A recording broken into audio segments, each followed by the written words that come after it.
নমস্কার বন্ধুরা, পোর কিচেনে আবারও সবাইকে স্বাগত। আশা করছি সবাই খুব ভালোই আছেন, আমিও ভালো আছি।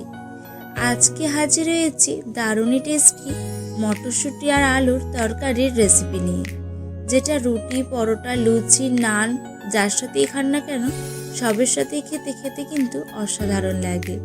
তাই ভিডিওটি স্কিপ না করে পুরোটা দেখার অনুরোধ রইল। প্রথমেই আমি গরম জল বসিয়ে দিয়েছি। এবার এই গরম জলের মধ্যে মটরশুঁটি আর তারই সাথে ডুমো ডুমো করে কেটে রাখা আলুগুলোকে সামান্য একটু লবণ দিয়ে মিনিট 10 মতো সেদ্ধ করে নেব। আমি একটা চাপা ঢাকা দিয়ে মিনিট 10 ধরে খুব ভালো করে সেদ্ধ করে নিয়েছি। এবার এই জলটা ছেঁকে নিয়ে মটরশুঁটি আর আলুটাকে ছেঁকে নেব। এবার আবারও কড়াই বসিয়ে দিয়েছি। এবার কড়ার মধ্যে পরিমাণ মতো সাদা তেল দিয়ে দিলাম আর ফোড়নে দিচ্ছি গোটা জিরে, একটা তেজপাতা আর তার সাথে দেব সামান্য একটু হিং। এবার ফোড়নটাকে একটু নাড়াচাড়া করে নিলাম আর তারপরে দিয়ে দিলাম আদা বাটা, টমেটো বাটা আর কাঁচা লঙ্কা বাটা। আর তার সাথে দিচ্ছি স্বাদ মতো লবণ, 1 চামচ হলুদের গুঁড়ো আর দিচ্ছি 1 চামচ কাশ্মীরি লঙ্কার গুঁড়ো। যেহেতু আমি কাঁচা লঙ্কা বেটে দিয়েছি সেজন্য আমি কাশ্মীরি লঙ্কার গুঁড়ো দিলাম। আর দিলাম 1/2 চামচ জিরের গুঁড়ো আর তার সাথে দিচ্ছি 1/2 চামচ ধনের গুঁড়ো।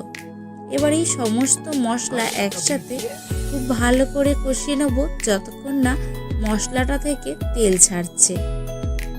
আমার চ্যানেলের এই রান্নাগুলো যদি আপনাদের ভালো লেগে থাকে তাহলে লাইক, কমেন্ট আর শেয়ার করে দেবেন। দেখুন মশলা খুব সুন্দর করে কষানো হয়ে গেছে আর মশলা থেকে কিন্তু তেলটাও ছেড়ে দিয়েছে।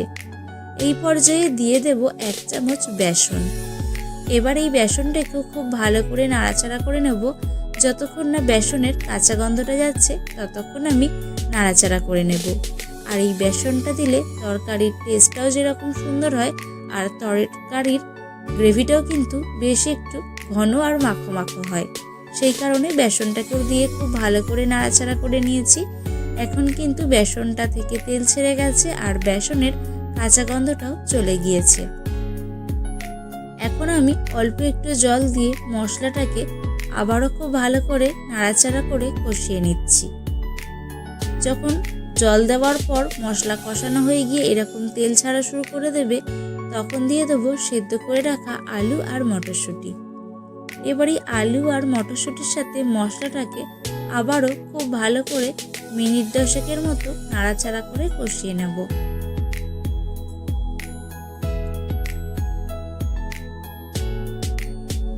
আমার চ্যানেল এখনও না সাবস্ক্রাইব করা থাকলে চ্যানেলটিকে সাবস্ক্রাইব করে বেল বাটনটি প্রেস করে পাশে থাকবেন আর নোটিফিকেশান অল করে রাখবেন এরকম নিত্য নতুন রেসিপি সবার আগে দেখার জন্য।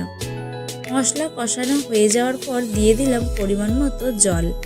পরিমাণ মতো জল দিয়ে খুব ভালো করে নেড়ে চেড়ে মিশিয়ে নিচ্ছি। এবার আমি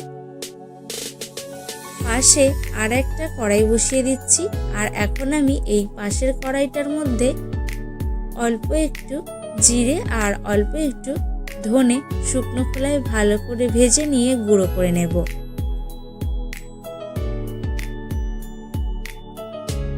আর এদিকে কিন্তু তরকারিটা বেশ ভালো মতোই সেদ্ধ হয়ে গেছে। আমি মিনিট 15 পর ঢাকা খুলে দিচ্ছি।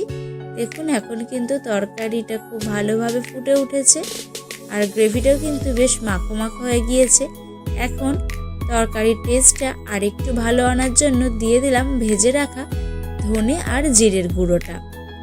ধনে আর জিরের গুঁড়ো দিয়ে ভালো করে নেড়ে চেড়ে মিশিয়ে নামিয়ে নিলেই কিন্তু এই দুর্দান্ত স্বাদের আলু মটরের তরকারিটা একদমই রেডি হয়ে যাবে, যেটা আপনারা রুটি, লুচি, পরোটা, নান সবের সাথেই কিন্তু খেতে পারেন।